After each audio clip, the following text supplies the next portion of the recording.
नमस्कार दोस्तों। आज हम बात करने जा रहे हैं एक ऐसी रिपोर्ट की जिसने पूरे देश में हलचल मचा दी है। एक ऐसी रिपोर्ट जिसने साफ कर दिया है कि भारत में अमीर और अमीर होते जा रहे हैं जबकि गरीब वहीं के वहीं खड़े हैं।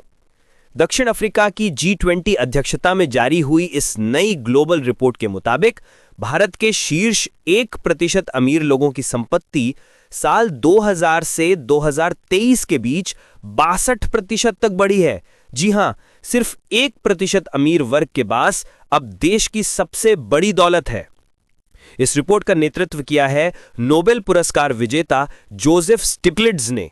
उन्होंने चेतावनी दी है कि दुनिया भर में असमानता यानी इनइक्वालिटी अब संकट के स्तर पर पहुंच चुकी है, जो लोकतंत्र, आर्थिक स्थिरता और जलवायु लक्ष्यों के लिए गंभीर खतरा है।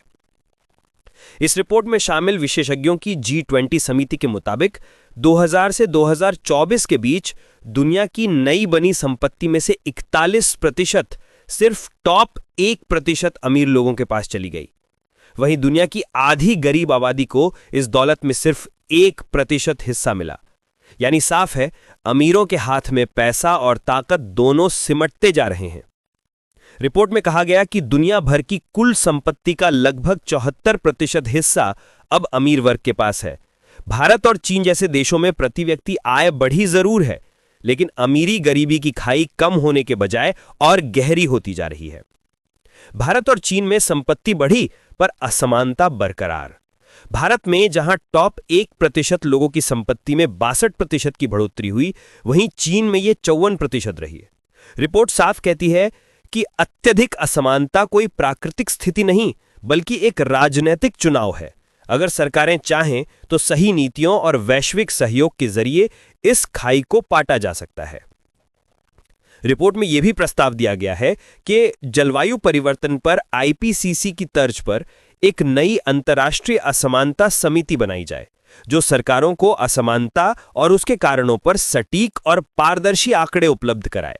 इससे देशों को नीतियां बनाने में मदद मिलेगी ताकि आर्थिक असमानता को कम किया जा सके।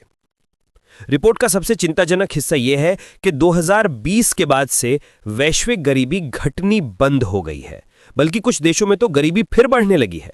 करीब 2.3 अरब लोग अब भी भोजन की कमी से जूझ रहे हैं, जो 2019 की तुलना में 33 करोड़ ज्यादा है। दुनिया की आधी आबादी के पास आज भी जरूरी स्वास्थ्य सेवाओं की पहुंच नहीं है। करीब 1.3 अरब लोग तो सिर्फ इलाज के खर्च की वजह से गरीबी में धकेले गए हैं। तो सवाल यह है कि क्या भारत में सिर्फ 1% लोगों की तरक्की ही विकास कहलाएगी, या फिर अब वक्त आ गया है कि सरकारें, नीति निर्माता और आम जनता मिलकर एक समान और न्यायपूर्ण अर्थव्यवस्था की दिशा में कदम बढ़ाएं।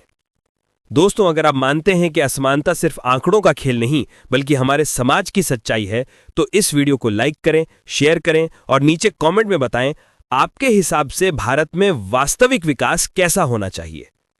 मिलते हैं अगले वीडियो में एक और ऐसी रिपोर्ट के साथ जो आंखें खोल देने वाली है। जय हिंद। और सोचिए, क्या यह सच में अमृतकाल है या असमान काल?